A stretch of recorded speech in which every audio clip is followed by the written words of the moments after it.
जन साथियों, आशा करते हैं कि आप अच्छे होंगे और तैयारी बहुत ही एक्साइटमेंट या बहुत उत्साहवर्धक रूप में कर रहे होंगे। ऐतरे इंस्टीट्यूट के इस डेली करंट अफेयर सेशन में आपका स्वागत है। और आज दोस्तों 29 जून 2026 है और 29 जून से रिलेटेड जो भी करंट अफेयर्स हमारे एग्जाम के लिए इंपॉर्टेंट है उसको डिस्कस करेंगे। जैसा कि मैं पहले भी बताता रहता हूं कि हमारा उद्देश्य केवल न्यूज़ डिस्कस करना नहीं है, बल्कि उस न्यूज़ में हमारे यूपीएससी एग्जाम से रिलेटेड कौन सा पार्ट इंपॉर्टेंट है, कितना पढ़े कितना छोड़े, उसमें से क्वेश्चन किस टाइप के बन सकते हैं, प्रीलिम्स के दृष्टिकोण से, मेंस के दृष्टिकोण से। अगर कोई टॉपिक है, अगर वो उसमें इंटरव्यू का भी पार्ट बनता है तो हमको कंप्रहेंसिव वे में डिस्कस करना है। ठीक है। और इसीलिए जब हम करंट अफेयर डिस्कस करते हैं तो मैंने आपको बता रखा है कि हम द हिंदू, इंडियन एक्सप्रेस और जो पीआईबी है, जो गवर्नमेंट की ऑफिशियल साइट है, उस पर जो महत्वपूर्ण अपडेट आते हैं सबको डिस्कस करना है।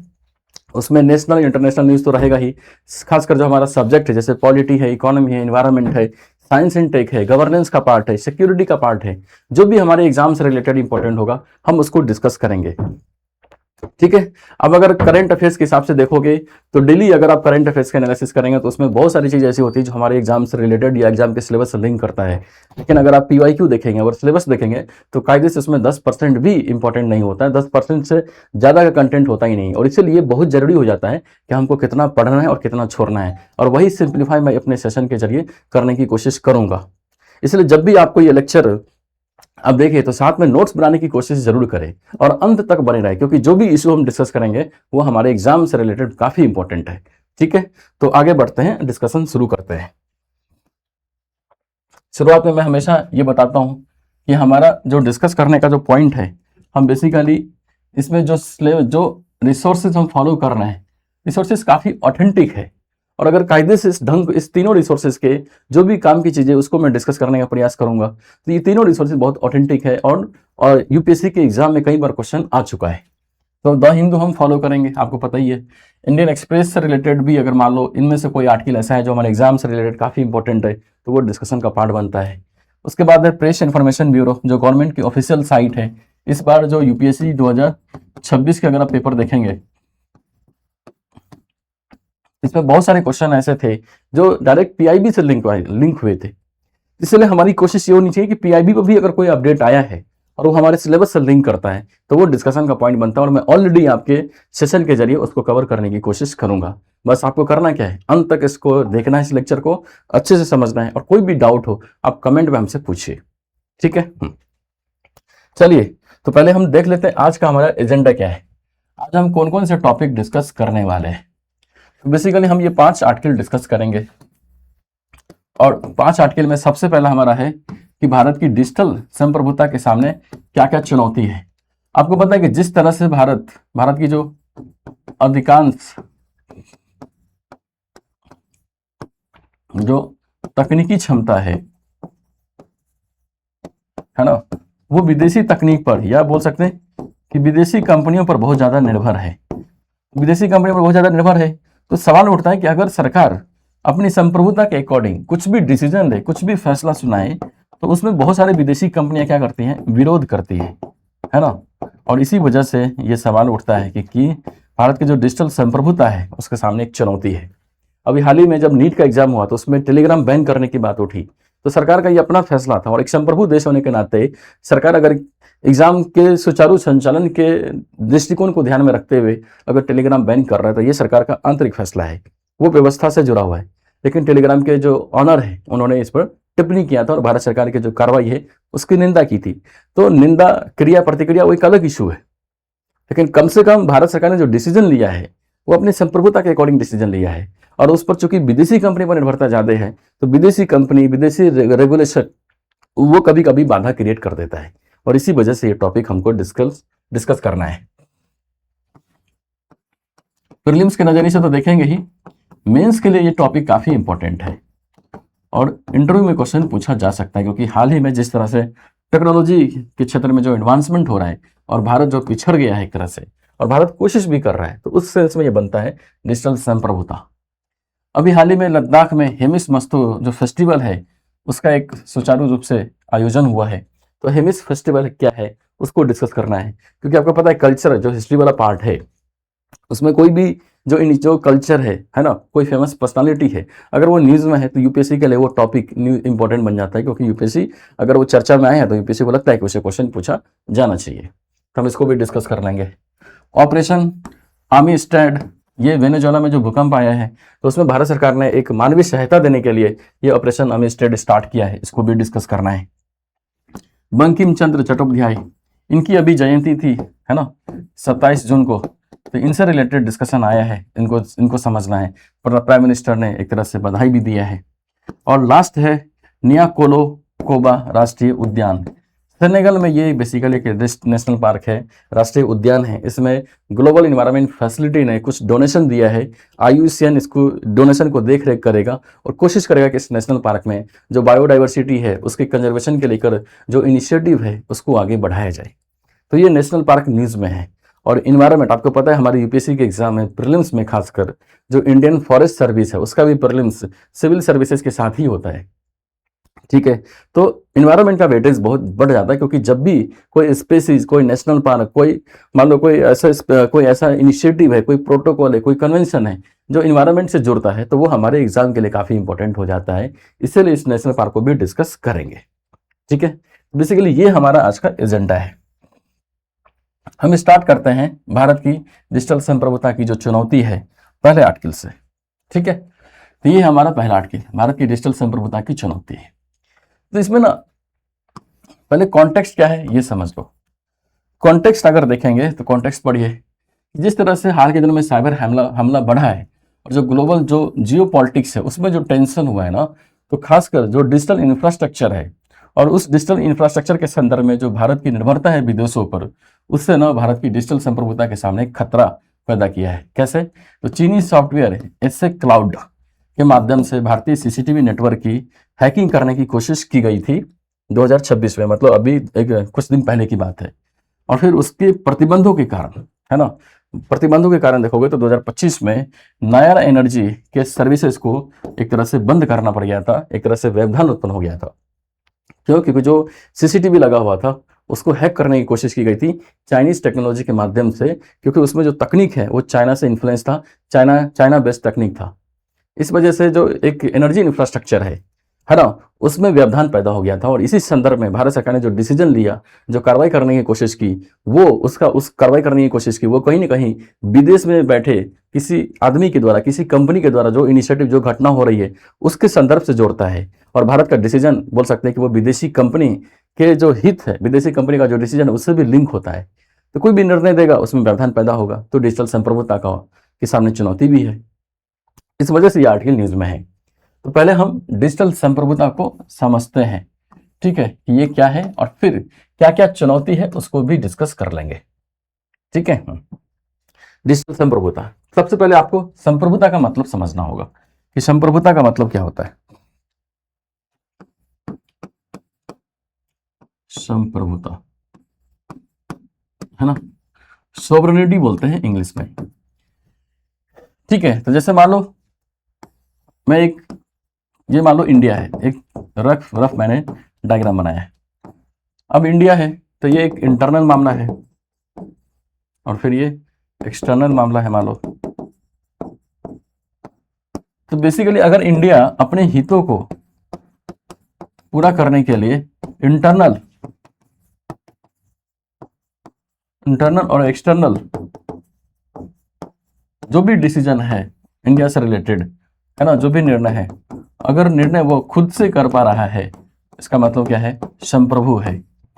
यानी कोई भी राष्ट्र अपने अंतर्राष्ट्रीय, अपने आंतरिक और बाह्य क्षेत्र से संबंधित कोई भी डिसीजन अगर वो बिना किसी प्रेशर के खुद से, स्वयं से, है ना, सेल्फ तरीके से ले पा रहा है, इसका मतलब वो राष्ट्र क्या है, संप्रभु है। और इसी फेनोमेना को बोलते हैं संप्रभुता, ठीक है। यानी अपने हितों के हिसाब से उसको निर्णय लेना है खुद से, बिना किसी भय के, ठीक है, बिना किसी दबाव के।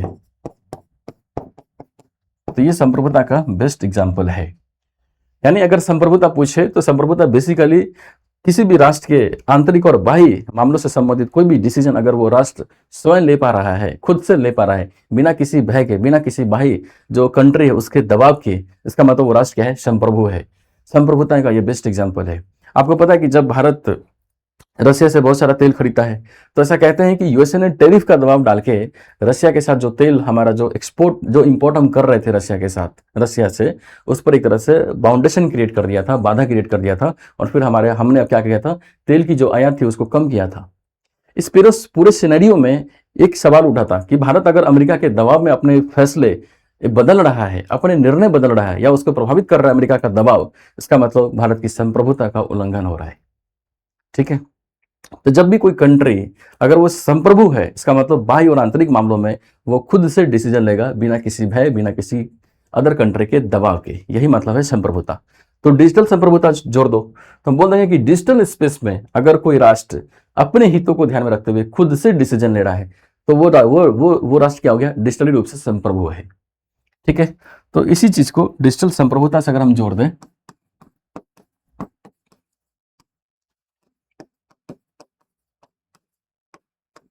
संप्रभुता है ना, डिजिटल है ना, संप्रभुता ऐसा लिखा है। ठीक है, डिजिटल संप्रभुता। तो डिजिटल संप्रभुता क्या है, आपको समझना है कि डिजिटल, मान लो इंडिया है, तो इंडिया का जो डिजिटल स्पेस है ना, डिजिटल स्पेस है ना, या डिजिटल तकनीक है, या डिजिटल अर्थव्यवस्था है, उससे संबंधित कोई भी निर्णय अगर राष्ट्र है ना, अगर राष्ट्र खुद से ले पा रहा है, खुद से कर पा रहा है, बिना किसी दबाव के, बिना किसी भय के, है ना, तो इसका मतलब वो क्या है, डिजिटल संप्रभुता का बेस्ट एग्जांपल है। आपको पता है कि जस्ट अभी टेलीग्राम बैन का जो इशू हुआ था, कि भारत ने अपनी संप्रभुता को देखते हुए वो बैन करने का डिसीजन लिया, और टेलीग्राम की कंपनी का जो सीईओ है उसने इस पर एक तरह से प्रतिक्रिया की थी, आलोचना की थी। तो सवाल उठता है कि भारत डिजिटली रूप से संप्रभु है कि नहीं, क्योंकि डिजिटल तकनीक के क्षेत्र में ज्यादातर जो तकनीक है भारत में जो काम कर रहा है वो विदेशी तकनीक है, विदेशी कंपनियों का है। तो कोई भी डिसीजन भारत देगा तो उसमें बाधा क्रिएट होगा, चैलेंज क्रिएट होगा, और यही चैलेंज डिजिटल संप्रभुता के लिए चुनौती बन रहा है। इसी सबको समझना है इस टॉपिक में।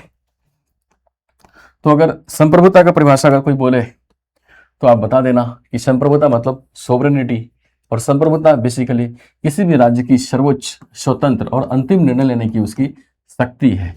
इसका अर्थ क्या है कि कोई भी बाहरी देश या संस्था उस राज्य के आंतरिक मामलों में हस्तक्षेप नहीं कर सकता।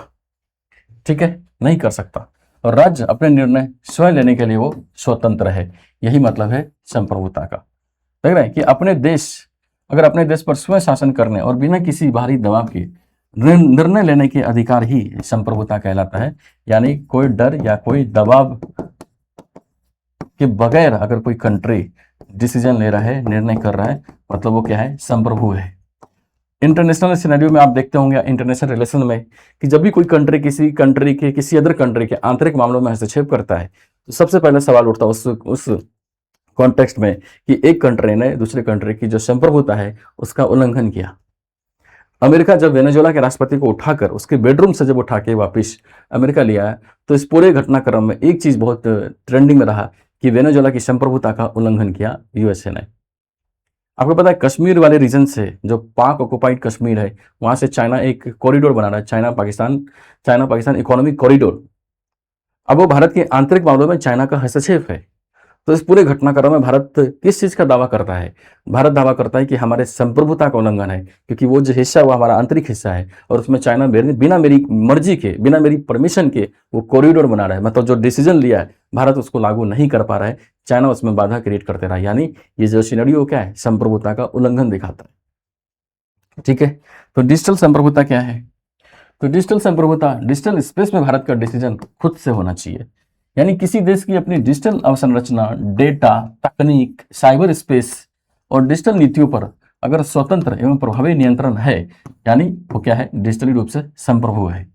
कोई देश अपने नागरिकों की डेटा, डिजिटल नेटवर्क, क्लाउड सेवा, आर्टिफिशियल इंटेलिजेंस, साइबर सुरक्षा, डिजिटल प्लेटफॉर्म से जुड़े अगर डिसीजन वो स्वयं ले रहा है, बिना किसी बाहरी देश या कंपनी के अत्यधिक दबाव के या उस पर निर्भर हुए, तो ये ऐसे सिनेरियो को हम क्या बोलेंगे, ये ऐसे सिनेरियो को हम बोल सकते हैं कि वो कंट्री क्या है, डिजिटली रूप से संप्रभु है।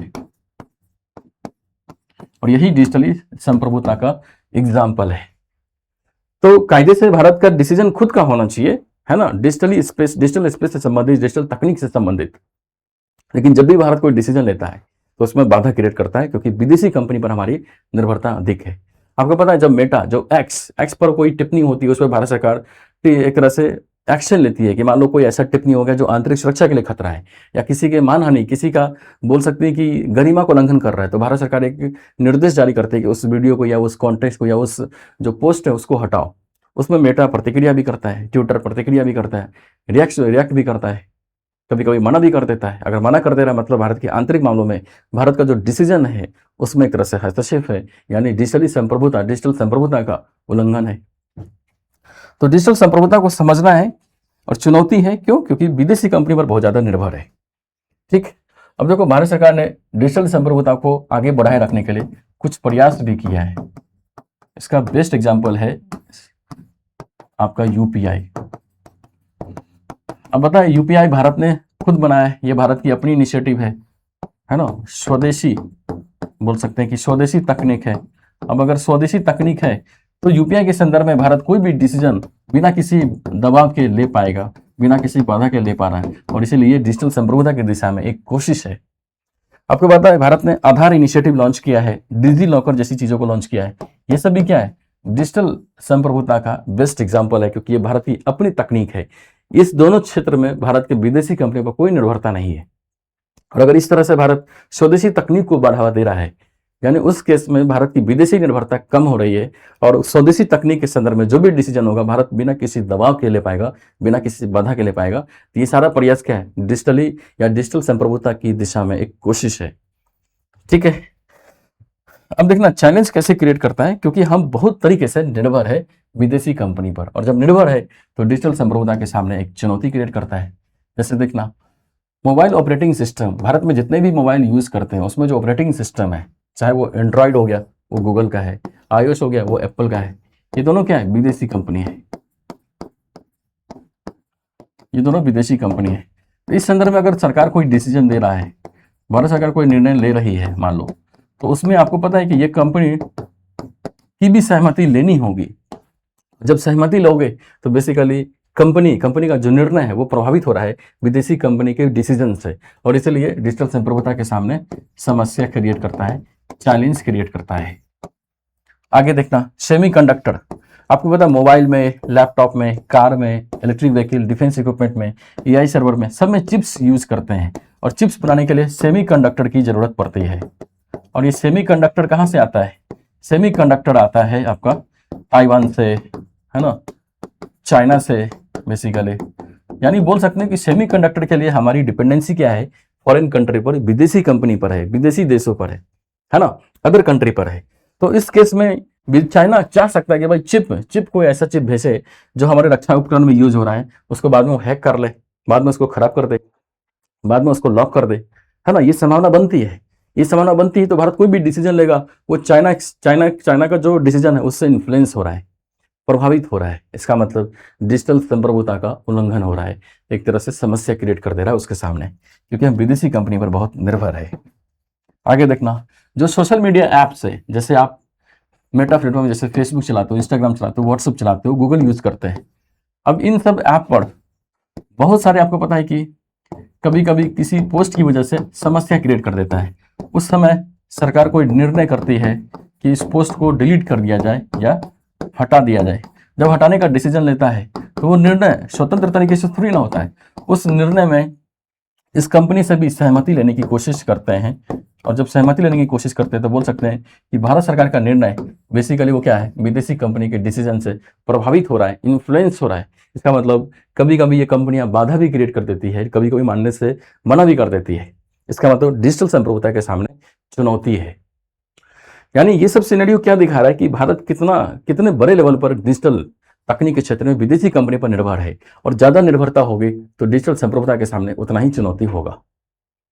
तो सवाल उठता है कि डिजिटल संप्रभुता की आवश्यकता है क्यों, है ना, इसकी नीड क्यों है, उसको समझते हैं। तो डिजिटल संप्रभुता की आवश्यकता, अभी क्यों इतना ये ट्रेंडिंग में चल रहा है, क्यों हमारी इस पर एक तरह से आर्टिकल लिखे जा रहे हैं, इसमें कंसर्न व्यक्त किया जा रहा है, यानी कुछ ना कुछ इंपॉर्टेंस होगा ना, कुछ ना कुछ इसका महत्व होगा। तो उसी पार्ट को डिस्कस कर लेते हैं कि डिजिटल संप्रभुता क्यों जरूरी है भारत के लिए, है ना, उसकी नीड क्या है उसको समझते हैं कि भारत को डिजिटल संप्रभुता की आवश्यकता। सबसे पहला है राष्ट्रीय सुरक्षा के लिए। देखो राष्ट्रीय सुरक्षा के लिए कैसे, अब जैसे डिजिटल तकनीक जो यूज कर रहा है वो ज्यादातर क्या है, विदेशी कंपनी है, विदेशी कंपनी है। अब विदेशी कंपनी है तो जैसे मान लो एक एग्जांपल लेके चलते हैं कि चिप, कोई चिप्स यूज हुआ है रक्षा डिफेंस इक्विपमेंट में, रक्षा उपकरण में, और आपको पता है कि ये चिप्स ज्यादातर कहां से आते हैं, चीन से आते हैं, ताइवान से आते हैं। अब मान लो चीन से आयात क्या हुआ, कोई चिप रक्षा इक्विपमेंट में, रक्षा उपकरण में यूज हुआ, तो कल हो इस चिप के बहाने से हो सकता है कि उस डिफेंस इक्विपमेंट का लोकेशन चाइना ट्रैक कर सके, उसको हैक कर सके, कुछ उसमें माल फंक्शन क्रिएट कर सकता है, कुछ व्यवधान पैदा कर सकता है। और अगर किसी भी टाइप का कोई बाधा क्रिएट होगा इससे क्या होगा, राष्ट्रीय सुरक्षा के सामने एक खतरा पैदा होगा, और राष्ट्रीय सुरक्षा के सामने खतरा पैदा होगा क्यों, क्योंकि जो हमारी निर्भरता थी तकनीक के क्षेत्र में वो चाइना पर, ताइवान पर बहुत ज्यादा था, और कोई भी डिसीजन अगर इस संदर्भ में हम लेंगे तो वो चाइना का जो डिसीजन होगा उससे भी प्रभावित होगा, क्योंकि वो तकनीक हमारा तो है नहीं, तो उसमें चाइना भी एक पार्ट, चाइना भी एक प्लेयर बनेगा, और चाइना जब प्लेयर बनेगा तो वो हमारे डिसीजन में एक व्यवधान या बाधा क्रिएट कर सकता है, उसको लागू करने से मना कर सकता है ना। यानी इस केस में क्या दिख रहा है कि राष्ट्रीय सुरक्षा के क्षेत्र में अगर आपको मजबूती से आगे बढ़ना है तो डिजिटली रूप से संप्रभु होना होगा, और डिजिटली संप्रभुता होना है तो उसका एक बेस्ट एग्जांपल क्या है कि विदेशी तकनीक पर जो आपकी निर्भरता है उसको कम करो। तो पहला पॉइंट क्या है, राष्ट्रीय सुरक्षा को बढ़ावा देना। दूसरा, नागरिकों की डेटा की सुरक्षा और गोपनीयता। अब आपको पता है कि जो भी सोशल मीडिया जैसे हम यूज करते हैं, एग्जाम्पल के तौर पर देखना, तो सोशल मीडिया हम यूज करते हैं तो इसमें जो भी डेटा भारतीय लोगों का होता है वो डेटा कहाँ स्टोर होता है, तो वो डेटा स्टोर होता है विदेश में बैठे, विदेश में जो स्थापित जो सर्वर है वहां स्टोर होता है। अब ये सर्वर कहाँ है, विदेश में है, यहाँ पे डेटा स्टोर किया जा चुका है, किसका, भारतीय लोगों का। तो अगर भारत कोई डिसीजन देगा तो भारत तो डिसीजन देगा तो वो विदेश में स्टोर है, यानी विदेश जो फॉरेन कंट्री है, जो वो देश है ना, उसके भी नियम मानने होंगे, उसके कानून के तहत से चलना होगा। और इस संदर्भ में क्या है, विदेशी कंट्री हो सकता है कि हमारे निर्णय को मानने से मना कर दे, उसमें बाधा या व्यवधान पैदा कर दे। और इसी वजह से कहा जाता है कि अगर भारत डिजिटली रूप से संप्रभु बनना है, उसका एक उद्देश्य यह है कि ताकि वो भारत की जो भारतीय नागरिकों का जो डेटा है, जो प्राइवेसी का मुद्दा है, उसको प्रोटेक्ट कर सके। देख रहे हैं कि भारतीय नागरिकों का व्यक्तिगत डेटा एक मूल्यवान डिजिटल संसाधन है, इस पर भारत का प्रभावी नियंत्रण आवश्यक है। यदि किसी विदेशी सोशल मीडिया या ऐप द्वारा भारतीय उपयोगकर्ता का डेटा बिना किसी पर्याप्त सुरक्षा के विदेश भेजा जाए तो इससे निजता और डेटा सुरक्षा प्रभावित होती है। और इसलिए भारत सरकार कोशिश क्या करती है कि जो डेटा है ना वो भारत में ही स्थापित किया जाए, और इसी चीज को बोला जाता है data localization. Bharat data localization की दिशा में प्रयास कर रहा है, और भारत में ही डेटा सेंटर बनाने की दिशा में कोशिश भी कर रहा है। और जितने भी सोशल मीडिया वाले कंपनी है, इन सबको ये एक अपील करने की कोशिश है कि आपके जो डेटा है, आपके प्लेटफॉर्म के माध्यम से जो भी डेटा स्टोर होता है उसको आप इंडिया में ही स्टोर करो, भारत में ही डेटा सेंटर बनाओ। ठीक है, तो डेटा निजता को प्रोटेक्ट करना है, ये उद्देश्य है। आपको पता है कि डिजिटल संप्रभुता होगा तो उसके लिए जरूरी क्या है कि हमारी टेक्नोलॉजी होनी चाहिए, स्वदेशी तकनीक होनी चाहिए। यानी अगर आप डिजिटली रूप से भारत संप्रभु बनना है तो वो कोशिश करेगा कि जो टेक्नोलॉजी है वो भारत में ही बने, और इससे क्या होगा, टेक्नोलॉजी के क्षेत्र में हम आत्मनिर्भर बन पाएंगे। देख रहे हैं, तकनीक के क्षेत्र में आत्मनिर्भर बन पाएंगे तो AI, semiconductor, cloud computing, cyber सुरक्षा, इस तकनीक में हम क्या करेंगे, सेल्फ रिलायंस को बढ़ावा देंगे, है ना। जैसे भारत ने कोशिश भी किया है, इंडिया एआई मिशन, इसमें क्या स्वदेशी आर्टिफिशियल इंटेलिजेंस को बढ़ावा देने की कोशिश की जाती है। इसी संदर्भ में भारत ने अभी 2026 में ही इंडिया एआई इम्पैक्ट समिट का आयोजन किया था। ये सब कोशिश क्या है कि भारत में ही जो उभरता हुआ जो इमर्जिंग टेक्नोलॉजी है उसको बनाया जाए ताकि विदेशों पर निर्भरता कम हो, और कम होगा तो हमारी डिजिटल रूप से संप्रभुता बढ़ेगी। अगर हम तकनीक आत्मनिर्भर होंगे तो डिजिटल अर्थव्यवस्था हमारा मजबूत होगा, और इससे हम क्या होंगे, इकोनॉमिक जो आर्थिक आत्मनिर्भरता है उसमें मदद मिल सकती है। इसका बेस्ट एग्जांपल है यूपीआई। आपको पता है जब से भारत ने यूपीआई बनाया है तब से कैशलेस इकोनॉमी की दिशा में हम बहुत तेजी से बढ़े हैं।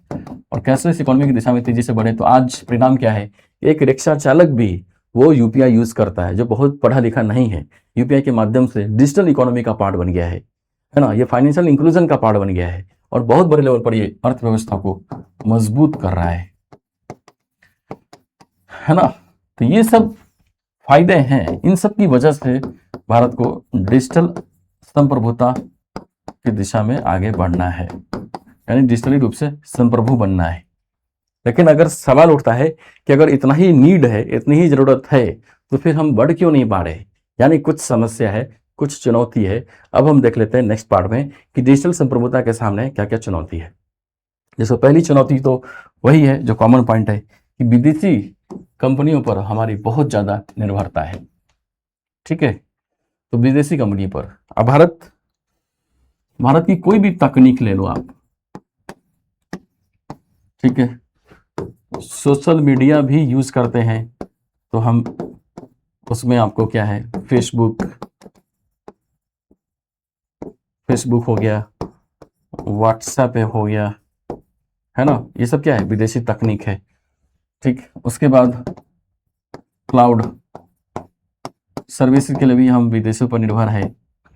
ठीक है, सेमीकंडक्टर के लिए भी हम विदेशों पर निर्भर है। आर्टिफिशियल इंटेलिजेंस के क्षेत्र में जो बढ़ावा मिल रहा है वो चैट जीपीटी, ये भी क्या है, विदेशी कंपनी पर ही है।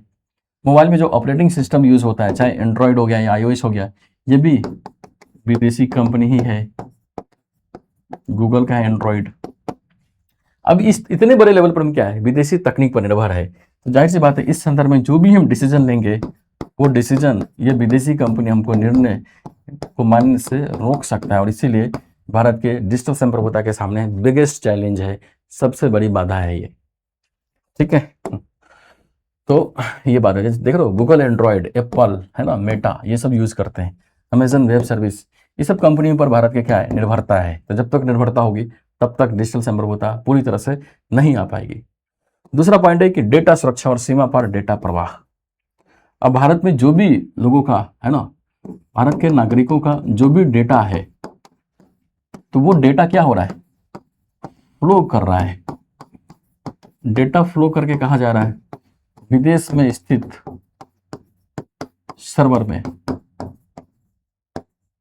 तो जब तक भारतीयों का डेटा विदेश में रहेगा तब तक भारत कोई भी निर्णय उस पर लागू नहीं कर सकता। और ये सबसे बड़ी चुनौती है, सबसे बड़ी समस्या है। अगर भारत को डिजिटली रूप से संप्रभु बनना है तो उसके दिशा में सबसे पहला प्रयास क्या करना चाहिए कि डेटा लोकलाइजेशन की दिशा में बहुत तेजी से आगे बढ़ना है। डेटा लोकलाइजेशन का मतलब क्या है कि भारतीयों का डेटा स्थानीय तौर पर, लोकल तौर पर भारत में ही स्टोर किया जाए। यही डेटा लोकलाइजेशन का एक बेसिक फिनोमेना है, बेसिक कॉन्सेप्ट है। ठीक है, तो ये दूसरी चुनौती है कि डेटा क्या है, विदेशों में स्थित है, सर्वर में प्रिजर्व किया हुआ है। ठीक है, तो ये बता दिया मैंने। नेक्स्ट चुनौती क्या है, नेक्स्ट चुनौती है साइबर सुरक्षा खतरा। अब जिस तरह से जो डिजिटल तकनीक है उस पर जिस तरह से हैकिंग करने की कोशिश होती है ना, साइबर वार है ना, अटैक हो गया, हैकिंग हो गई। अभी आपको पता है कि कुछ ही दिन पहले एम्स का जो सर्वर था उसको हैक करके जितने भी पेशेंट है उसकी जो जानकारी उसको लीक कर दिया गया था पब्लिक डोमेन में। आपको पता है कुछ दिन पहले एसबीआई बैंक के डेटा को भी लीक कर दिया गया था। महाराष्ट्र में जो पावर ग्रिड है उसको उस पर हैकिंग करने की कोशिश की गई थी। चाइना में, सब में, इस तीनों में चाइना का हाथ है। तो अगर जब तक भारत डिजिटली रूप से कोई भी कितना भी इनेबल हो जाए, कितना भी मजबूत हो जाए, लेकिन जब तक वो साइबर वार, साइबर जो अटैक होते रहेंगे, अगर उसको रोकने में मजबूती या मजबूत नहीं बन पाएगा तब तक भारत डिजिटली रूप से संप्रभु नहीं बन सकता। संप्रभुता के सामने कोई ना कोई चुनौती, समस्या इसी तरह से आते रहेगा। साइबर अटैक जो जिस तरह से बढ़ा है ना, ये भी चुनौती है डिजिटल संप्रभुता की दिशा में। दूसरा है सेमीकंडक्टर, और जो हार्डवेयर है उस पर बोल सकते हैं कि जो इमर्जिंग टेक्नोलॉजी है, इमर्जिंग जो टेक्नोलॉजी है ना, उसमें जो भी पार्ट है जो भी हार्डवेयर है जैसे सेमीकंडक्टर है, उस पर हम आयात पर ज़्यादा निर्भर है। तो आयात पर निर्भर है तो बोल सकते हैं कि फिर उस सेंस में हमारा डिसीजन हम उसको लागू नहीं कर पाएंगे। तो डिजिटल संप्रभुता के सामने एक चुनौती है।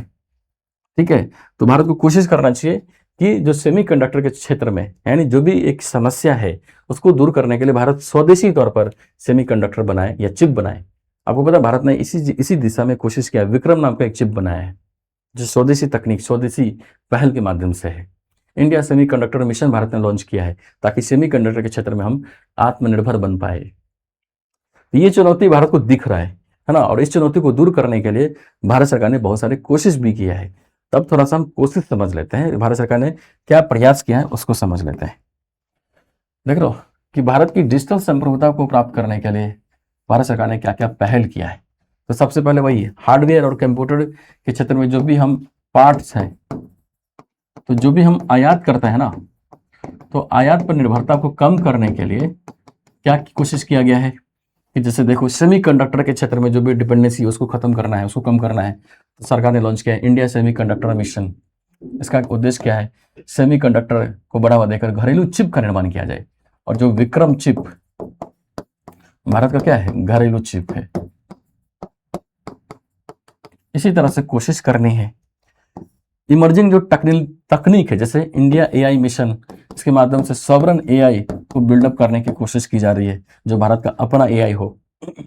जो भी मिनरल्स है ना, जैसे चिप्स हो गया या बहुत सारे जो आर्टिफिशियल इंटेलिजेंस में बहुत सारे मिनरल्स यूज होते हैं, इलेक्ट्रिक व्हीकल में होते हैं, जो रेयर अर्थ एलिमेंट होते हैं जैसे लिथियम, कोबाल्ट। अब ये सब पता है कि तकनीक क्षेत्र में एनर्जी की पूर्ति करने के लिए यूज होता है।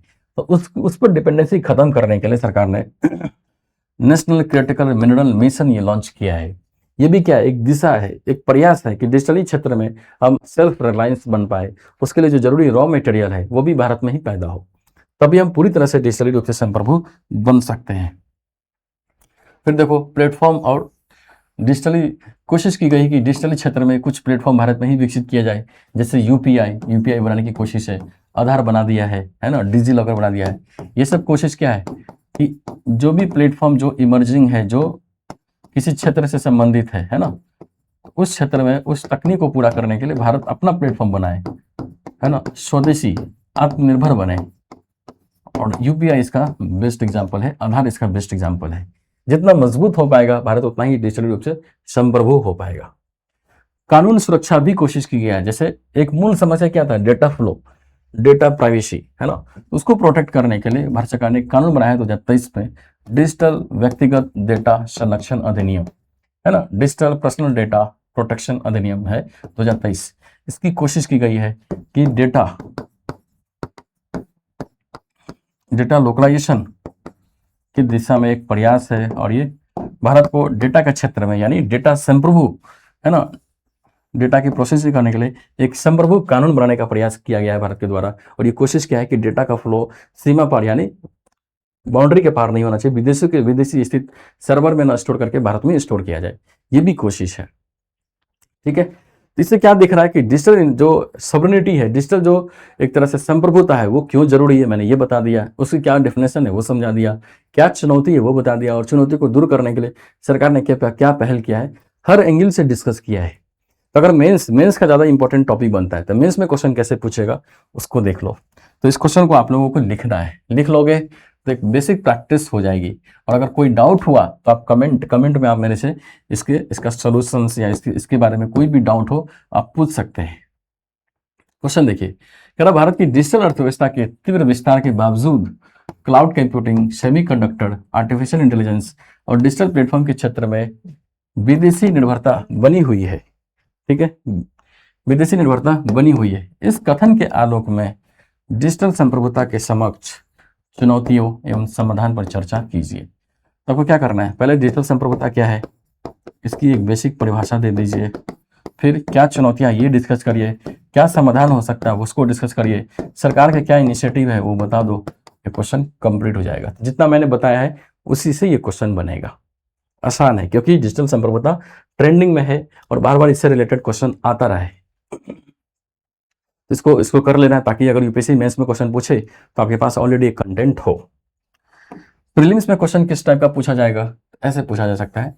एग्जाम्पल देखिए, कह रहा भारत के संदर्भ में डिजिटल संप्रभुता को सुदृढ़ करने के लिए निम्नलिखित में से कौन से उपाय सहायक हो सकते हैं। तो पहला दे रखा है स्वदेशी। अब देखो डिजिटल संप्रभुता के क्षेत्र में मजबूत बनना है तो कौन से उपाय सहायक हो सकता है। तो पहला क्या है, स्वदेशी क्लाउड अवसंरचना का विकास। स्वदेशी है, क्लाउड अवसंरचना भारत को चाहिए, है ना, तो ये अच्छी बात है, होना चाहिए। डेटा संरक्षण कानून का प्रभावी क्रियान्वयन, ये भी जरूरी है क्योंकि आपको पता है कि डेटा सीमा पर डेटा फ्लो होता है। सेमीकंडक्टर विनिर्माण को बढ़ावा देना, ये भी जरूरी है। फिर अगला कह रहा है कि सभी विदेशी डिजिटल सेवाओं पर पूर्ण प्रतिबंध लगाना। अब देखो सभी डिजिटल विदेशी सेवा पर अगर पूर्ण प्रतिबंध लगा देंगे, रिस्ट्रिक्शन लगा देंगे, तो ये क्या है, निगेटिव भावना है, इससे तो व्यापार ही हैम्पर होगा, है ना। तो ये उद्देश्य नहीं है। प्रतिबंध मत लगाओ, बस क्या करो, आप उसको रेगुलेट करो और रेगुलेट करके अपनी जो संप्रभुता है, अपना जो कानून है, उसका पालन करवाओ। तो regulation is the need, not restriction, है ना। तो ये फोर्थ वाला क्या होगा, बहुत एक्सट्रीम हो गया, तो फोर्थ वाला गलत है। आंसर क्या है, 1, 2 and 3, C is the answer. ठीक है, ये भी क्वेश्चन आसान थे। तो उम्मीद है कि डिजिटल संप्रभुता से रिलेटेड जितने भी इश्यू है, जितने भी थीम थे, हमने डिस्कस करके समझा दिया है, आपको समझ में आया होगा। अब नेक्स्ट आर्टिकल की ओर बढ़ते हैं। नेक्स्ट आर्टिकल है कि लद्दाख में हेमिस महोत्सव का शुरुआत। देखो सबसे पहले तो आपको ये ध्यान रखना है कि अगर क्वेश्चन पूछे कि हेमिस फेस्टिवल किसका है, किस स्टेट का है, तो आपको बता देना है कि ये लद्दाख का है। ठीक है, ये इंपॉर्टेंट है क्योंकि नाम मैचिंग पेयरिंग में ये क्वेश्चन आ सकता है। देख लो ऑल इंडिया रेडियो उस पर ये आर्टिकल आया था, इसीलिए मैंने इसको उठाया। काफी इंपॉर्टेंट है क्योंकि कल्चर के दृष्टिकोण से यूपीएससी क्वेश्चन पूछती रही है। जो आप कल्चर में इतना चीज पढ़ते हो, आपको पता कैसे चलेगा कि कोई क्वेश्चन आ सकता है कि नहीं आएगा। उसके लिए जरूरी हो जाता है करंट अफेयर्स। करंट अफेयर्स में कल्चर का जो पार्ट न्यूज में है, जरूरी हो जाता है कि वो चीजें आपको समझ में आनी चाहिए या उससे रिलेटेड डिस्कशन आपको पता हो, क्योंकि वो क्वेश्चन पूछने का संभावना उतना ही बढ़ जाता है। जब भी यूनेस्को कोई साइट को अपने लिस्ट में इंक्लूड करता है तब वो न्यूज बनता है, और यूपीएससी कई बार इस तरह से क्वेश्चन पूछा है। तो एक टेंडेंसी यही है, एक पैटर्न यही है, इसलिए मैं इसको डिस्कस कर रहा हूँ। जो लद्दाख में हेमिस मॉनेस्ट्री है या हेमिस मठ है ना, वहां पर, है ना, वहां पर उस बोल सकते हैं कि हेमिस महोत्सव 2026 का शुभारंभ किया गया, एक तरह से स्टार्ट किया गया है और इसलिए न्यूज में है। तो थोड़ा हम समझते हैं कि हेमिस फेस्टिवल है क्या, किसके उपलक्ष्य में लागू किया जाता है या इसका उत्सव होता है या आयोजन किया जाता है, कब करते हैं। ठीक है, ये सब पार्ट डिस्कस कर लेंगे बेसिक फैक्ट्स की तरह, और फिर उसको कंप्लीट करके आगे बढ़ जाएंगे। ये प्योरली प्रीलिम्स के अकॉर्डिंग इंपॉर्टेंट है, मेंस में बहुत कम चांस है क्वेश्चन आए इससे। ठीक है, तो हेमिस फेस्टिवल क्या है, तो हेमिस महोत्सव लद्दाख का सबसे प्रसिद्ध और भव्य बौद्ध धार्मिक एवं सांस्कृतिक उत्सव है। देख लो इसका आयोजन प्रत्येक वर्ष हेमिस मॉनेस्ट्री में किया जाता है। तो लद्दाख का है, तो लद्दाख इंडिया के मैप में देखो, ये है आपका रेड वाला लद्दाख, यहाँ पे आयोजन होता है, ये लद्दाख का ही फेस्टिवल है। ठीक है, कई बार हेमिस फेस्टिवल को आपको नॉर्थ ईस्ट से कंफ्यूज किया जा सकता है, तो आपको ध्यान रखना। कहते हैं यह महोत्सव गुरु पद्म संभव की जयंती के उपलक्ष्य में मनाया जाता है। ठीक है, और गुरु पद्म संभव क्या है, तो बोल सकते हैं कि बौद्ध धर्म में गुरु पद्म संभव तिब्बती बौद्ध धर्म का प्रवर्तक माना जाता है ना। तिब्बती बौद्ध धर्म का प्रवर्तक माना जाता है, बहुत ही जैसे गौतम बुद्ध है ना, उसी के तौर पर तिब्बत के लिए गुरु पद्म संभव है। इन्हीं की जयंती पर हेमिस फेस्टिवल का आयोजन किया जाता है। इसमें दो फैक्ट्स है कि हेमिस फेस्टिवल कहाँ मनाया जाता है, लद्दाख में। किनकी जयंती पर, तो गुरु पद्म संभव। गुरु पद्म संभव कौन है, तिब्बती बौद्ध धर्म जो है ना उसका, उनका प्रवर्तक है। ठीक है, इसको सेकेंड बुद्धा भी कहा जाता है तिब्बती धर्म में। ठीक है, नेक्स्ट कहाँ आयोजित होता है, तो लद्दाख में हेमिस मॉनेस्ट्री जो स्थल है ना, जो मंदिर है, वहां पे आयोजन किया जाता है लद्दाख में। ठीक है, हेमिस मठ जो है लद्दाख का सबसे बड़ा और सबसे समृद्ध बौद्ध मठ माना जाता है। टूरिज्म के दृष्टिकोण से तो बहुत इंपॉर्टेंट है।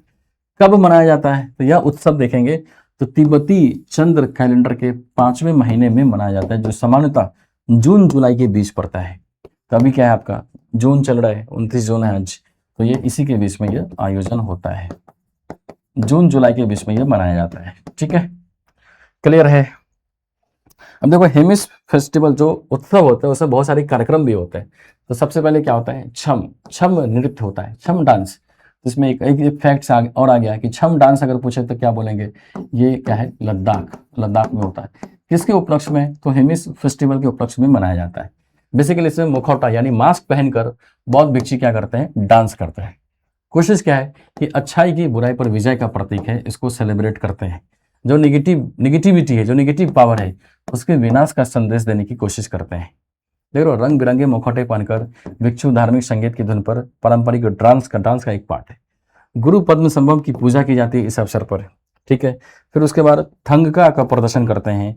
थंगका बेसिकली क्या है, एक धार्मिक चित्र है ना, एक पेंटिंग है, उसको बनाया जाता है, उसका एक प्रदर्शनी लगता है। तो हेमिस फेस्टिवल क्या है, लद्दाख का फेस्टिवल है, गुरु पद्म संभव की जयंती पर मनाया जाता है। गुरु पद्म संभव को सेकेंड बुद्धा कहा जाता है, ये तिब्बती बौद्ध धर्म का प्रवर्तक है, ठीक है। उस अवसर पर छम डांस होते हैं, थंग का जो पेंटिंग है उसका प्रदर्शन होता है, गुरु पद्म संभव की पूजा की जाती है। ये सब फैक्ट्स रिलेटेड है किससे, हेमिस फेस्टिवल से। इतना ही ध्यान रखना है, अगर कोई क्वेश्चन पूछेगा तो इन्हीं में से आएगा, इनके बियॉन्ड कुछ आने का सेंस नहीं बनता है, ठीक है। चलो नेक्स्ट है ऑपरेशन आर्मी स्टैड। ऑपरेशन आर्मी स्टैड क्या है, इसको समझते हैं। तो बेसिकली क्या हुआ, अभी हाल ही में वेनेजुएला में ना एक भूकंप आया, और उस भूकंप से ऐसा अनुमान है कि बहुत बड़े लेवल पर एक तरह से नुकसान हुआ। और जब ये रिपोर्ट आई थी तो कहते थे कि 10,000 लोग मरने की आशंका है, ठीक है। काफी लोग मरे भी है, बहुत बड़े लेवल पर नुकसान हुआ है। तो बेसिकली इसी नुकसान के संदर्भ में वेनेजुएला के प्रति एक सहायता या मानवीय भावना के आधार पर भारत सरकार ने ऑपरेशन आर्मी स्टेड लॉन्च किया है वेनेजुएला की मदद करने के लिए, ताकि उसमें राशन पूर्ति, खान पान, है ना, जो मेडिकल हेल्प हो सकता है, ये सब पहुंचाने की कोशिश है। तो पहले ध्यान क्या रखना है कि ऑपरेशन आर्मी स्टेड किससे रिलेटेड है, तो वेनेजुएला में आए हुए भूकंप के क्राइसिस से निपटने के लिए भारत का एक मानवीय पहल है। देख लो, हाल ही में वेनेजुएला में आए विनाशकारी लगातार भूकंपों के जवाब में भारत ने आधिकारिक तौर पर आपातकालीन मानवीय मिशन के रूप में ऑपरेशन अमिस्ताद शुरू किया है, ठीक है। ये ध्यान रखना है। तो इसका उद्देश्य क्या है, तो जो भूकंप आया है तो बेसिकली उसमें भारत सरकार की कोशिश क्या है, जो नुकसान हुआ है तो खाद्य पदार्थ पहुंचाया जाए, जो मेडिकल असिस्टेंस हो सकता है, मेडिकल सहायता हो सकता है, और उसको पहुंचाया जाए, है ना। लिफ्ट, है ना, एयर लिफ्टिंग की कोशिश की गई है, जो फंसे हुए लोग हैं उनको निकालने की कोशिश है ना। भारत की तरफ से जो आपदा राहत में शामिल जो रिस्पॉन्स फोर्स है, जो दल है, उसके भी कुछ लोग गए हैं। यानी बहुत बड़े लेवल पर भारत सरकार ने कोशिश किया है कि अपना सहायता प्रदान करे और इस क्राइसिस से, इस चुनौती में बेसिकली वेनेजुएला की मदद करे। इसी वजह से इसमें एक ही चीज काम का है कि ऑपरेशन एमिस्टेड क्या है, वेनेजुएला के में आए भूकंप के संदर्भ में मदद करने के दृष्टिकोण से भारत सरकार ने लॉन्च किया है, ठीक है। चलो लोकेशन देखोगे तो लोकेशन है, ये है आपका लैटिन या साउथ अमेरिका, साउथ अमेरिका। और आपको पता है कि साउथ अमेरिका के बिल्कुल नॉर्थ साइड में, है ना, नॉर्थ साइड में ये है वेनेजुएला। और वेनेजुएला के कहते हैं कि नॉर्थ, यहाँ पे, है ना, जो नॉर्थ रीजन है, वेनेजुएला के जो नॉर्थ रीजन है, वहां पे भूकंप आया। और भूकंप कहते हैं लगातार 2 बार आया, एक बार आया होता तो समझ में आता है, 2 बार आया। और दोनों की तीव्रता कितनी थी, 7.2 और 7.5। और ये तीव्रता इतनी अधिक थी कि बहुत बड़े लेवल पर जो जान माल है ना, उसको नुकसान हुआ है, जान माल को नुकसान हुआ है। और इसी संदर्भ में वेनेजुएला ने राष्ट्रव्यापी आपातकाल यानी इमरजेंसी की घोषणा की है। जो भी बुनियादी, जो बेसिक इंफ्रास्ट्रक्चर है, जो उसको नुकसान हुआ है और बड़ी संख्या में लोगों की जो जान गई है, उसकी मदद करने की कोशिश कर रही है। इसी संदर्भ में भारत ने अपना हाथ बढ़ाया है, मदद का हाथ बढ़ाया है, क्योंकि भारत मानवीय आधार पर हर देशों की मदद करती है जब भी किसी देश में क्राइसिस आता है। तुर्की में जो भूकंप आया था तो उस टाइम भी भारत ने मदद किया था, ये जानते हुए कि तुर्की बार बार भारत के खिलाफ पाकिस्तान का सपोर्टर है। ये क्या है, एक ह्यूमन वैल्यूज है, बेसिक नैतिकता है, बेसिक एथिक्स है, ठीक है। देखो, हम तो वेनेजुएला में भूकंप क्यों आया उसको डिस्कस नहीं कर रहे हैं, बल्कि जो ऑपरेशन एमिस्टेड है उसके संदर्भ में डिस्कस कर रहे हैं। लेकिन चूंकि हमारा ये दूसरी क्लास है तो थोड़ा सा वेनेजुएला में जो भूकंप आए इसके कारणों को भी डिस्कस कर लेते हैं। तो अगर इसका लोकेशन देखोगे तो देखो, सबसे पहले भूकंप जो पूरे वर्ल्ड में आता है तो उसका मेन रीजन क्या है, आप इसको ज्योग्राफी में पढ़ेंगे। तो भूकंप आने का जो मेन रीजन क्या है, तो जो प्लेट्स है, प्लेट्स में जो विस्थापन होता है ना, विस्थापन, प्लेट्स का जो विस्थापन होता है उसकी वजह से जो हलचल होता है ना, उनके कारण भूकंप आता है। बिल्कुल ये आसान भाषा में मैंने समझाया, ठीक है। बेसिकली प्लेट का विस्थापन होता है और उसमें जो एनर्जी स्टोर होता है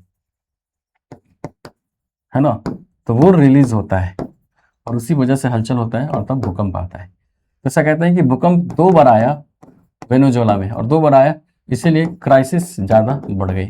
सवाल उठता है कि ये भूकंप आया ही क्यों, इसको समझता है। तो इसको समझने के लिए आपको ये देखना होगा कि वेनेजुएला जो कंट्री है वो किन 2 प्लेट्स के बीच अवस्थित है और प्लेट्स के बीच जो हलचल है वो कैसे वेनेजुएला में भूकंप का आने का कारण बना। तो लोकेशन देखो, यहाँ पे है वेनेजुएला, है ना, साउथ अमेरिका के उत्तर वाले पार्ट में। और ये वेनेजुएला देखेंगे तो 2 प्लेट के बीच में है, एक कैरेबियन प्लेट और एक साउथ अमेरिकन प्लेट। और कहते हैं कैरेबियन प्लेट इधर ईस्ट की ओर मूव कर रहा है। तो जब ये ईस्ट की ओर मूव करेगा तो इस प्लेट के साथ जो साउथ अमेरिकन प्लेट है, इस प्लेट के साथ यहाँ पर क्या होता है, घर्षण होता है। ऐसे समझिए कि बेसिकली 2 प्लेट है, ठीक, और एक प्लेट ये है। ये प्लेट, इस प्लेट का नाम क्या है, कैरेबियन प्लेट, कैरेबियन प्लेट, ठीक। और एक दूसरी प्लेट का नाम क्या है, साउथ अमेरिकन प्लेट। अब क्या हुआ, एक कैरेबियन प्लेट इधर मूव कर रहा है, इधर मूव कर रहा है, तो ये प्लेट इधर इस दिशा में एक मूवमेंट देखने की कोशिश होती है। तो जब ये इधर मूव कर रहा है तो बेसिकली ये क्या है, तो ये जो मूवमेंट है ना, यहाँ पर क्या हो रहा है, घर्षण हो रहा है, फ्रिक्शन हो रहा है। और इस घर्षण की वजह से, फ्रिक्शन होने की वजह से ये क्या होता है, यहाँ पर एक तरह से फॉल्ट लाइन क्रिएट हो गया है। और इस फॉल्ट लाइन में कहते हैं वेनेजुएला में बराबर फॉल्ट लाइन देखने को मिलता है। और इसी फॉल्ट लाइन क्रिएट होने की वजह से जब ये प्लेट मूव कर रहा है तो इसकी वजह से हलचल होता है जमीन के अंदर और ये भूकंप की उत्पत्ति हुई, है ना। तो ये प्लेट क्या हो रहा है, दोनों एक दूसरे की इस तरह से, एक तरह से ये प्लेट इधर जा रहा है, इधर जा रहा है, तो एक तरह से क्या हो रहा है, संघर्ष हो रहा है ना। और इस जो संपर्क पॉइंट है, जो कांटेक्ट पॉइंट है, तो इसको बोलते हैं पैरेलल मूवमेंट होता है ना, पैरेलल मूवमेंट हो रहा है।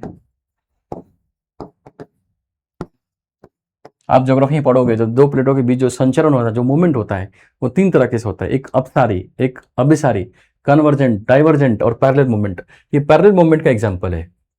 उसकी वजह से फॉल्ट क्रिएट हुआ तो प्लेट खिसकने की वजह से जो हलचल होता है वहां पर भूकंप आने की संभावना ज़्यादा होती है। तो कहते हैं जहां पर फॉल्ट लाइन क्रिएट हुआ था वहां पे ज़्यादा नुकसान हुआ है और यही नुकसान भूकंप जो वेनेजुएला में है उसकी वजह से ज़्यादा नुकसान वहां पर दिख रहा है। बहुत बड़े लेवल पर लोगों की जान माल की क्षति हुई है, यही मेन रीज़न है। देखो ये, है ना, ये कैरेबियन प्लेट है, ये इधर शिफ्ट कर रहा है, ये साउथ अमेरिकन प्लेट है, ये इधर मूव कर रहा है। यहाँ पर आपका घर्षण होता है, फ्रिक्शन होता है। और फ्रिक्शन होगा तो आपको पता है जब प्लेट मूव कर रहा है तो बेसिकली वो रबर की तरह हो जाता है। कैसे, ऐसे समझना, जैसे मान लो एक रबर है, ठीक है, अब ये इधर खींच रहा है, ये इधर खींच रहा है, तो इसमें क्या हो रहा है, पोटेंशियल एनर्जी स्टोर होता है। और जब एक पॉइंट पर अगर ऐसे खींचेगा तो यहाँ पर टूटने की एक टेंडेंसी बनती है। जैसे टूटेगा तो पूरा क्या होता है, भूकंप का बोलते हैं एक तरह से, एक हलचल बहुत तेजी से फैल जाता है। तो इसी वजह से भूकंप आया है, ठीक है। बहुत सिंपल है कि 2 प्लेट है, एक मूव किया इधर, एक मूव किया इधर। ये क्या है, कैरेबियन प्लेट है, ये क्या है, साउथ अमेरिकन प्लेट है। इन दोनों प्लेट की हलचल की वजह से यहाँ पर क्या हुआ, फ्रिक्शन, घर्षण हुआ तो एनर्जी का मूवमेंट होता है, एनर्जी रिलीज होती है और इसी वजह से फॉल्ट लाइन क्रिएट हो गया। यहाँ पर फॉल्ट लाइन क्रिएट हो गया, इसको बोलते हैं स्ट्राइक स्लिप। और यहाँ पर बोल सकते हैं कि बहुत तेजी से भूकंप आया है और इसी लाइन पे स्ट्राइक स्लिप वाली जो लाइन है यहीं पर बहुत ज़्यादा नुकसान हुआ है, ज़्यादा समस्या हुई है, ठीक है। तो बेसिकली हमको जो वेनेजुएला में अर्थक्वेक आया ना, इसको एक संक्षेप में डिस्कस मैंने कर दिया है क्योंकि आर्टिकल हमारा उस संदर्भ में नहीं था, आर्टिकल हमारा था ऑपरेशन अमी स्टेट पे। तो जब हम डिस्कस कर रहे हैं तो हम कंप्रिहेंसिव में डिस्कस कर रहे हैं ताकि आप अगर कोई क्वेश्चन आए तो आपके कारण को भी पता होना चाहिए।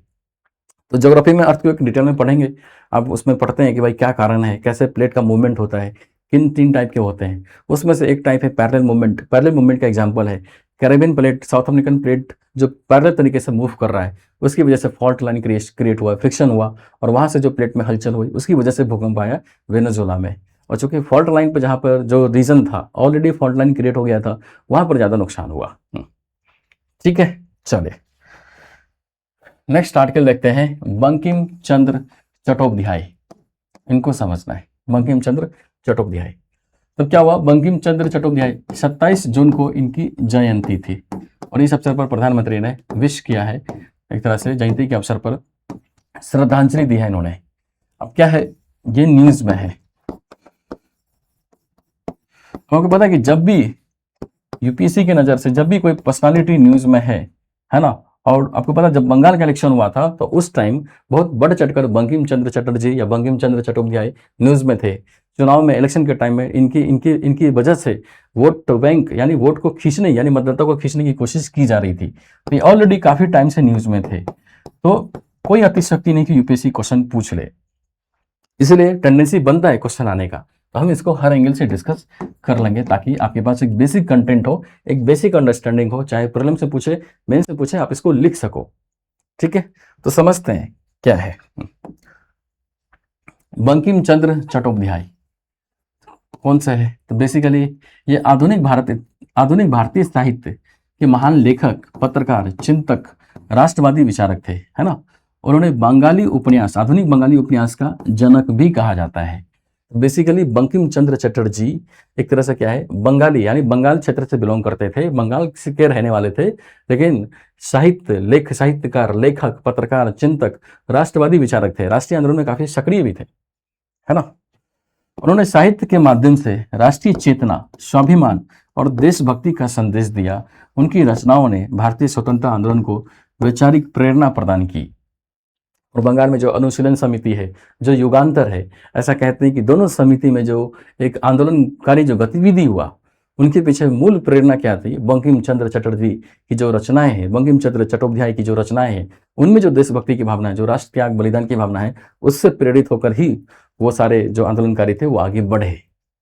ठीक है, तो ये बंकिम चंद्र चटर्जी का एक बेसिक परिचय।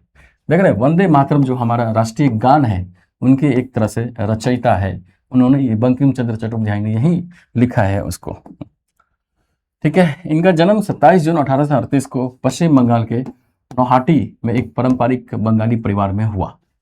बहुत प्रतिभाशाली विद्वान थे, है ना। कलकत्ता विश्वविद्यालय के जो पहले 2 स्नातक थे उनमें से ये एक थे। फिर देखो सिविल सेवा में भी अपनी भूमिका या अपनी रिस्पॉन्सिबिलिटी या बोल सकते हैं कि जॉब किए। अपनी एजुकेशन पूरा करने के बाद उन्होंने उप मजिस्ट्रेट और उप कलेक्टर, है ना, डिप्टी मजिस्ट्रेट, डिप्टी कलेक्टर के रूप में औपनिवेश यानी अंग्रेजी शासन में काम करना शुरू किया। देखिए, जब अंग्रेजी शासन में जब काम करना शुरू किया तो उस टाइम में पोस्ट इनका बहुत अच्छा था, लेकिन इतने अच्छे पोस्ट पर होने की वजह से इनको ये पता चल गया था कि जो रूल है, जो नियम कानून है, बेसिकली वो अंग्रेज जो है, अंग्रेज के अपने हितों के हिसाब से है और भारत के जो हित है उसके विरुद्ध है। उन्होंने इसी संदर्भ में स्वदेशी भावना से ओतप्रोत होते हुए अपने पद से त्याग पत्र दे दिया और राष्ट्र निर्माण की कोशिश में लग गए और राष्ट्र की प्रेरणा देने के लिए साहित्य लिखे, रचनाएं लिखी, है ना, गीत लिखे, गान लिखे। देख लो, सेवानिवृत्ति होने से पहले 30 वर्षों से अधिक समय तक सरकार की विशेष सेवा की और 30 वर्ष के बाद उन्होंने रिजाइन करके फिर उसके बाद रचनाकार, साहित्यकार, है ना, रचनाकार, साहित्यकार बने और विशिष्ट जैसे वंदे मातरम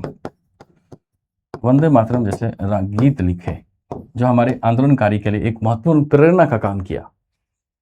ठीक है, तो सवाल उठता है कि इनकी रचना, जो साहित्यिक रचना क्या थी। तो साहित्यिक रचना के बारे में एक बेसिक परिचय देख लेते हैं। तो कहते हैं दुर्गेश नंदिनी नाम की रचना उनकी पहली प्रमुख बंगाली प्रेम उपन्यास था, जिन्होंने इस क्षेत्र के साहित्यिक परिदृश्य में क्रांति ला दी। कहते हैं बंगाली उपन्यास के तो जनक माने जाते हैं, बंगाली भाषा में बोल सकते हैं कि पहला उपन्यास इन्होंने लिखा। उसके बाद आनंद मठ हम अपने साहित्य में पढ़ते हैं, इतिहास में पढ़ते हैं। आनंद मठ किसकी रचना है? बंकिम चंद्र चट्टोपाध्याय की। 18वीं शताब्दी के जो सन्यासी विद्रोह है, इनकी पृष्ठभूमि पर आधारित है ये आनंद मठ। एक ऐतिहासिक उपन्यास है। यह पुस्तक व्यापक रूप से उनकी सबसे प्रभावशाली राजनीतिक रचना के रूप में पहचानी जाती है। जो सन्यासी विद्रोह है उनसे जोड़ता है आनंद मठ, हम इसमें पढ़ते हैं, है ना। देवी चौधरी रानी भी इनका एक प्रथम बोल सकते हैं एक फेमस ऐतिहासिक उपन्यास है। इसमें देवी चौधरी है ना, चौधरी रानी जैसे उपन्यास में उन्होंने क्या किया, जो दमनकारी ब्रिटिश शासन है और उसका जो टैक्स कलेक्शन है उसमें जो गलत नीतियां है उस पर कटाक्ष किया है, उस पर सवाल उठाया और अपने रचना के माध्यम से एक जन चेतना विकसित करने की कोशिश की कि अंग्रेज की जो नीति है बेसिकली भारतीयों के शोषण पर आधारित है और सक्रिय प्रतिरोध पर जोर दिया, महिलाओं को भी एक तरह से बढ़ावा दिया और यही टेम्परामेंट इनके इस रचनाओं में दिखता है। देखो दो रचना जो फेमस है वो बेसिकली राष्ट्रीय आंदोलन को समर्पित है। राष्ट्रीय आंदोलन में राष्ट्रीय चेतना है ना, आंदोलन, देशभक्ति, अंग्रेजों के प्रति जो एक बोल सकते हैं कि जो विद्रोह की भावना है उनको बढ़ाते रहे और इसीलिए बोल सकते हैं कि राष्ट्रवादी विचारों के रूप में नजर आते हैं। अब अगर मैं से पूछे तो इनका मेंशन करना है, इन साहित्यिक रचनाओं को मेंशन करना है।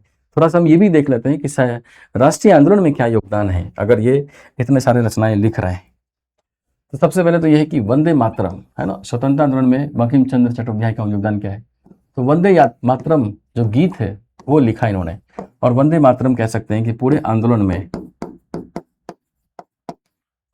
में जो आंदोलनकारी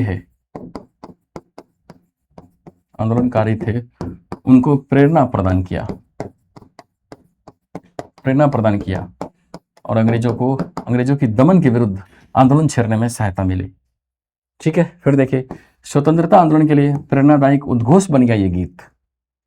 देख ना 1905 के जो जो बंगाल पार्टीशन हुआ था उसमें स्वदेशी आंदोलन में पूरे जोर शोर से ये गाना चला और बाद में जब देश आजाद हुआ तो इनको राष्ट्रगान के रूप में शामिल किया गया वंदे मातरम को। ठीक है, आगे देखेंगे तो यही गीत क्रांतिकारी संगठन के लिए वैचारिक प्रेरणा के लिए काम किया।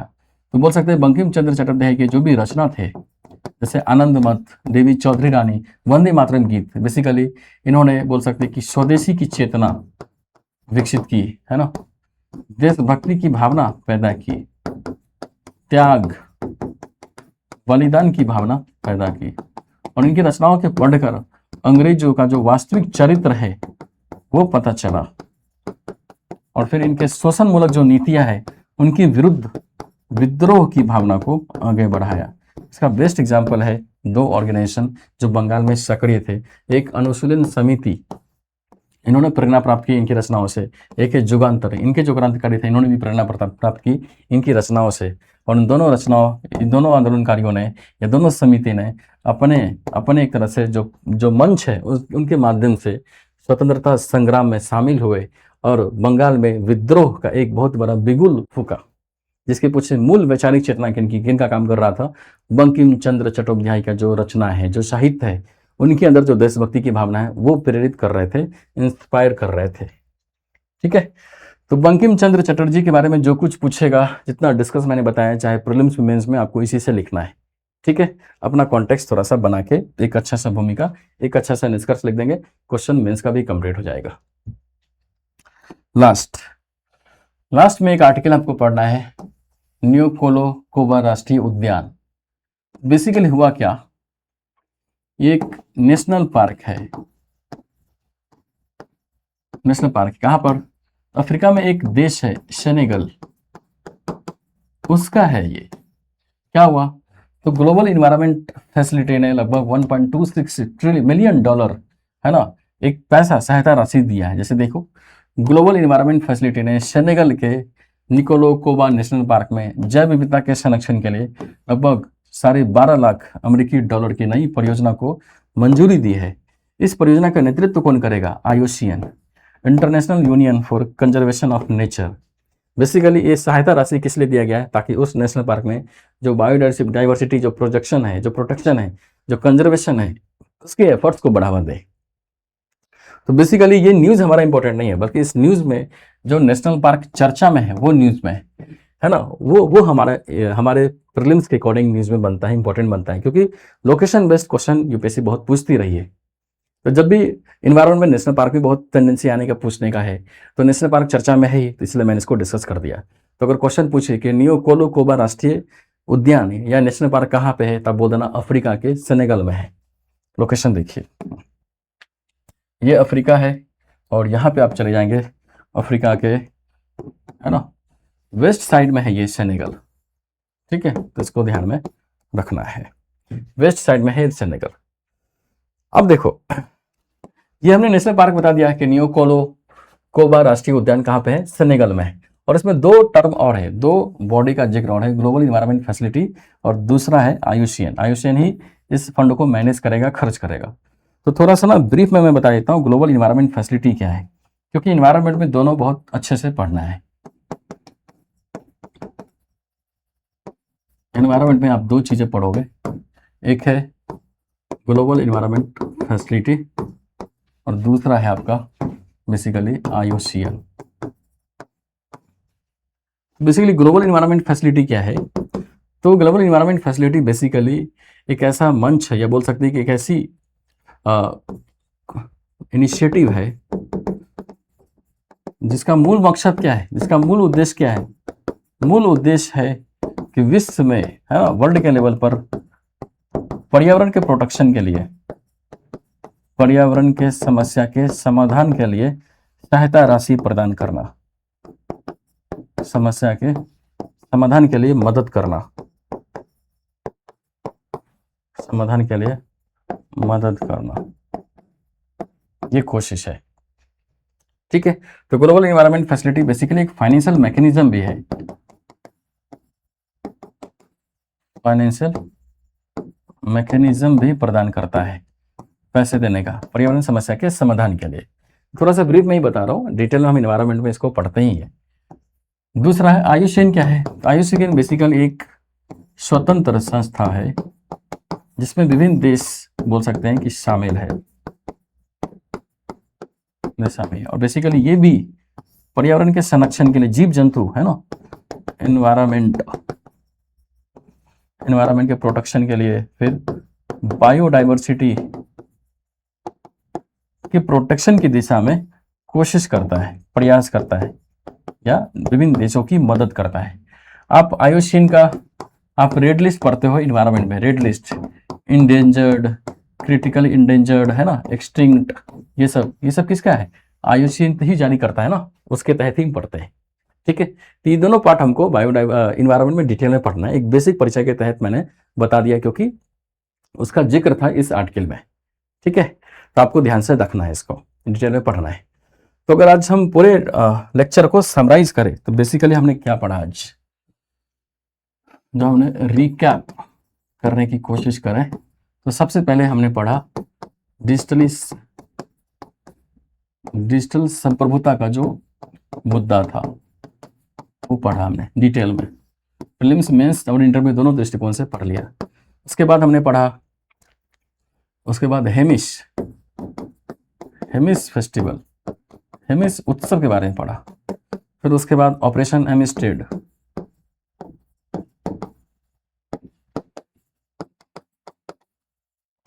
के बारे में पढ़ा। फिर उसके बाद अभी जो लास्ट में नेशनल पार्क हमने उसको पढ़ा। फिर हेमिस फेस्टिवल, बंकिम चंद्र चटर्जी या चट्टोपाध्याय के बारे में पढ़ा। और लास्ट में जो नेशनल पार्क है सेनेगल वाला, उसको पढ़ा। ठीक है, अब देख रहे हैं ये पांचों जो थीम है, जो टॉपिक जो हमने डिस्कस किया, ये पांचों बेसिकली बहुत ही इंपॉर्टेंट टॉपिक है। और आपने एक चीज नोटिस किया होगा कि हम पांचों टॉपिक में कोई भी ऐसा पॉइंट नहीं पढ़ा जो इररिलेवेंट, जो आउट ऑफ द सिलेबस या हमारे एग्जाम का काम का नहीं है। हमने बहुत ज्यादा डिटेल में नहीं पढ़ा क्योंकि बहुत सारी चीजें काम की नहीं होती है। जितना काम का था उतना मैंने बताया। आपको करना क्या है, बार बार उसको रिविजन करो, रिवीजन कीजिए, नोट्स बनाइए। नोट्स कैसे बनाएंगे? तो आप सब्जेक्ट वाइज नोट्स बनाओ, पॉलिटी के अलग से रखो, इकोनॉमी का अलग से रखो, इन्वायरमेंट का अलग से रखो, इस तरह से। और उससे रिलेटेड जो भी अपडेट हो आप उस नोट्स में उसको नोट डाउन करो। और अगर इस तरह से 5 से 6 महीने के करंट अफेयर्स को अगर आपने अच्छे से किया तो आप ये भी तय मान लो कि 60-70% करंट अफेयर्स तो रिपीटेशन है, कुछ भी एक्स्ट्रा नहीं होता है, खासकर जो इशू है। अब जैसे डिजिटल संप्रभुता वाला मुद्दा हमने डिस्कस किया, अब ये आज न्यूज में है, कल को मान लो कोई अटैक हो गया, किसी संदर्भ में कोई बैन करने की कोशिश कर रहा है भारत सरकार किसी ऐप को, तो डिजिटल संप्रभुता वाला इशू फिर से न्यूज में आएगा। पिछली क्लास में हमने क्रिमिनलाइजेशन ऑफ पॉलिटिक्स, राजनीति के अपराधीकरण को डिस्कस किया। अब वो इशू भी बार बार पॉलिटी में क्या है, ट्रेंड में रहता है, न्यूज में रहता है, चर्चा में रहता है। तो अगर न्यूज हम नहीं पढ़ते हैं, न्यूज में जो हमारे काम का चीज है और जो इशू है ना वो इश्यू कवर करने की कोशिश करता है, और अगर ढंग से आपने इश्यू कवर कर लिया, कायदे से सारे पॉइंट पढ़ लिए, तो बस एक बार की मेहनत है। एक बार अगर अच्छे से मेहनत कर लोगे तो बाद में उससे रिलेटेड कोई अपडेट आएगा, बस आपको अपडेट देखना है, और अगर वो काम का अपडेट लगा तो आप उसको नोट डाउन करो और फिर आगे बढ़ो। दोबारा मेहनत करने की जरूरत नहीं है। इसलिए कायदे से एक नोट्स मेकिंग बहुत अच्छे तरीके से बनना चाहिए। ठीक है, अभी मैंने संक्षेप में बताया, डिटेल में कभी बैठेंगे तो नोट्स मेकिंग मैं करके भी दिखाऊंगा, और अपना नोट्स भी आपको दिखाऊंगा कि कैसे मैंने जब एग्जाम की तैयारी की थी तो बनाया था, मेरे लिए बहुत काम किया था। ठीक है, तो आज का चर्चा हम यहीं पे समाप्त करेंगे। आज के लिए इतना ही है। उम्मीद है ये पूरा डिस्कशन आपको पसंद आया होगा। अगर आपको ये डिस्कशन पसंद आ रहा है तो इस लेक्चर को आप शेयर करें अपने दोस्तों के साथ, कमेंट करें, सब्सक्राइब करें और बेल आइकन जरूर दबाएं, क्योंकि कोई भी अपडेट, कोई भी जो हम नई डिस्कशन लाएंगे तो वो तभी आ पाएगा जब आपके पास वो नोटिफिकेशन जाएगा। नोटिफिकेशन जाने के लिए बेल आइकन दबाना बहुत ज़रूरी है। कोई भी डाउट हो, कोई भी प्रॉब्लम हो, कोई भी इशू आए, आप कमेंट में हमको क्वेश्चन डालिए, हम उसका रिप्लाई करेंगे और आपको आपसे कनेक्ट भी करेंगे। ठीक है, और इसी तरह से हमारा डिस्कशन चलता रहेगा। मिलते हैं अगले क्लास में, तब तक के लिए जय हिंद, जय भारत।